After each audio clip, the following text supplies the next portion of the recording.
दोस्तों वो कहते हैं ना, माँ शब्द अपने आप में परिपूर्ण है। दुनिया में हम चाहे कितने भी रिश्तों से क्यों न बंधे हों, लेकिन माँ के बिना हमारा जीवन अधूरा होता है।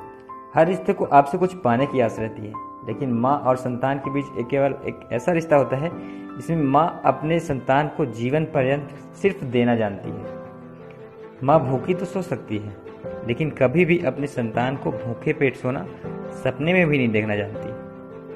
माँ तो हर वक्त अपने संतान के कल्याण की बात सोचती रहती है कि किस प्रकार उसकी संतान आगे बढ़े और जग में नाम करे।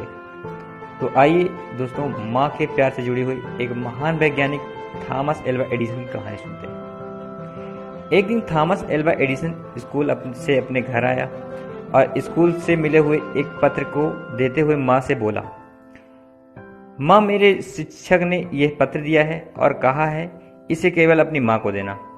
बताओ माँ, इसमें लिखा क्या है? मुझे इसको जानने की बड़ी ही उत्सुकता है। तब पेपर को पढ़ते हुए माँ की आंखें रुक गईं और तेज आवाज में पत्र पढ़ते हुए बोली, आपका बेटा बहुत ही प्रतिभाशाली है।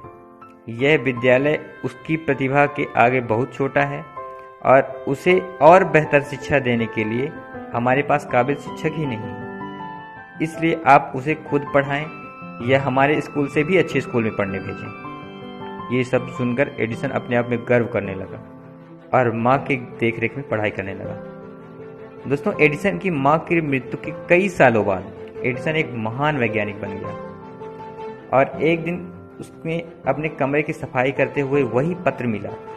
उस पत्र में लिखा था, आपका बेटा मानसिक रूप से बीमार है, जिससे उसकी आगे की पढ़ाई इस स्कूल में तो नहीं हो सकती, इसलिए उसे अब स्कूल से निकाला जा रहा है।